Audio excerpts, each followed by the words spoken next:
the time, and she was really enthusiastic. And that's when the BBC had been making noises about getting people like Anthony Hopkins in to play, you know, the lead. You know, he was down for the role of Ivul, and so there was, yeah, he was somebody that we were trying to contact. I always preferred Bernard Cribbins. I thought Bernard Cribbins with his, with his charities. Oh, is that right? Well, I spoke to him, and he said, oh, not with the Vaseline. He said, I'm not doing that. I can't relate to that at all. So I got that sent back from Bernard's agency, absolutely. Rejected by Bernard Cribbins. By Bernard Cribbins, yeah. But Tilda was generally... No, she's really, really supportive, and I think in a way with Tilda Swinton, because she's done the gamut of performance art, installation art. She's kind of somebody that really commits to something, and is a remarkable actress and person.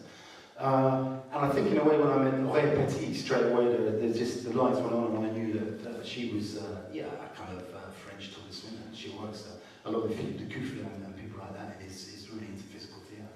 I mean, talking of physical, the performance of Jacob, my French, you pronounce the surname. Just go with Jacob. That's fine. Okay, we stick with Jacob. He plays Alex. I mean, it's a performance piece, and I remember when we spoke about the film ages ago, and I was saying, you know, it must have been a really difficult role, and you said it wasn't. You sort of said, what's difficult about it? I mean, he climbs houses. I mean, it's quite a difficult, it's quite a testing physical role for somebody like you. I know we get on the stage. I mean, yeah. But I mean, how did David if the brandy, we're drinking brandy, you probably tell. Yeah. So I mean, how did you find Jacob? I mean, because he does have to do. Yeah. You know. Well, for him, the thing was the acting. You know, he was really scared shitless about it. You know, the first day. I mean, the brilliant thing was that we did all the winter sequences with a very cheap camera the year before we actually went into production, and that kind of shows. You can see the the difference in quality.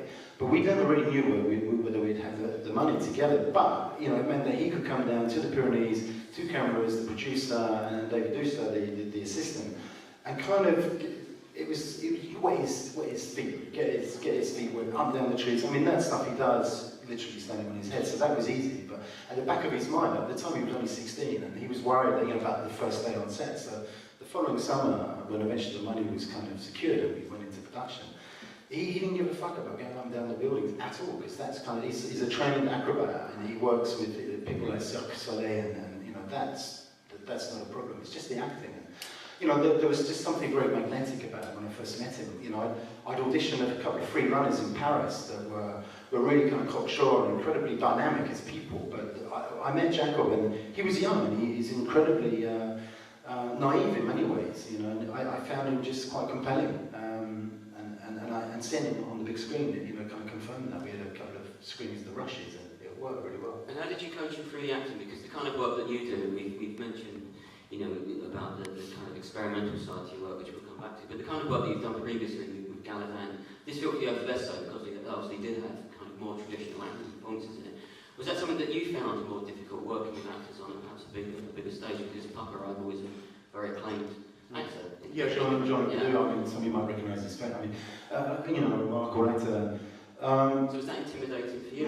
Not really. I think quite often, my decisions, it's if I get on with them as people, it's more important than whether they're big-named actors or not. And Jean-Luc was hilarious. He's a funny man. We had a great time together. And all the actors and the non-actors that are in the film, I should imagine it's 75% non-actors and 25% actors. It's kind of this thing, you're trying to nurture a sense of it's only a film, and it is only a film. What is still in my philosophy in a way is that it's about the experience of making it. And where you go, that kind of journey you go on, which is why there's so much stuff that you see on the screen which isn't scripted. It's improvised, this stuff that happens because you're working in a particular way that enables you to capture those performances. I mean, the sequence with Jacob on the top of the tree in the winter, he just climbs on top of a fir tree, there's a mist coming in, and within literally 2 minutes he was up there. It's like a whippet. And I knew that there was never scripted, but there was going to be a place for that. And in the same when he's playing games in and out of on and off roofs, it was just being, I guess, open enough to better use that kind of material without it being too overawing or too, that hierarchy of cinema tends to mean that you kowtow to the actors and certainly the actors' agents. But I've only made 2 films with it, so feature films, and that's done a big initiative. And in terms of the tradition, I mean, most people will know that you work in various disciplines, and probably you're kind of relationship that you have with Tilda, the sort of mutual admiration. But you know, from the shorter pieces to the books, and you've done exhibitions and gallery pieces. How does all that feed in to the kind of more fictive elements of the work? Because the thing, I mean, I wasn't just saying this to you. I really am a big fan of Ivul, but the thing that I think perhaps impresses me most is the kind of restraint and the subtlety of more experimental tendencies of your work. I mean, there's a lot of sonic experimentation. There's the archive footage from the South East Film and Video Archive, but it's done in quite a restrained and subtle way. You kind of seem to held back. Was there a kind of desire on your part to want to have this kind of narrative, this strong narrative element to the film, perhaps more so than some of your yeah, Best question ever. That's a very good question. Yeah, lovely. We've got what it was. Yeah, 7. 7 is the answer to that. Yeah, 7. I had more pressure put upon me on the post-production stages than any other piece of work I've ever made, which is why most of the other work is a lot more berserk than this, I think, and it's kind of slightly out of control. And I'd never, been through the process of having test audiences, and having stuff come back to you about, oh, that doesn't work because it's too fast, too slow, or we don't know what's going on, or why have you chosen that piece of music. So it became, as well as the collaboration with the editor and the sound designer and the actors and the actresses, I was collaborating a lot more with the producers and the financiers, to a certain extent. And the one thing, is story, to go, it's all about telling a story, it's all about creating tension, it's all about making sure that things are sharp. And so, the vestiges of that, albeit that I don't think it's still that conventional, but there's a smidgen that still remains, but the other stuff that goes on, which quite often can swamp, and I'm more interested in, Chris Petit talks about background, foreground, and, as you know, and it's kind of, the background tends to be conventionally there as decoration, and we concentrate on the close-ups on the dialogue and the drama and the story, and you look beautiful this evening, Jason. Thank you very much. I've made an effort. But all that stuff is, they're the conventions and storytelling, cinema. I think they kept making sure that I was focusing on that. And it helped, I think it did help in the long run. What kind of influences did you bring to it? Because I know that there are certain filmmakers and artists that you're kind of a fan of. You can see those influences in some of the other work. And, as well as this topography and geographical tradition, I think Dave Calhoun from Time Out says you kind of work in the French intimist vein and the ruralism of the film. What kind of things what kind of pot did you draw on? Were there any kind of specific filmmakers or artists that you thought, I want to bring those elements to bear?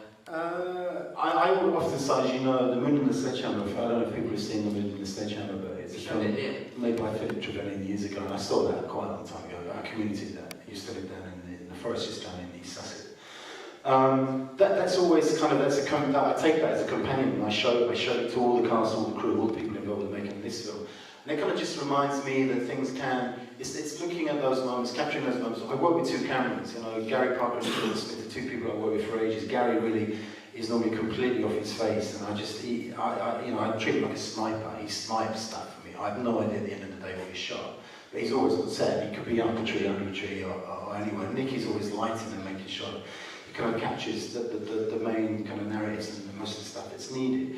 So, they know that I love this piece of work, and the Moon and the Sledgehammer is incredibly, it's fluid and interesting. Ben Rivers is another filmmaker, a local filmmaker who used to live down here. He's doing something very, very similar. And there are moments that I do feature in, that do kind of figure or feature in Ivul.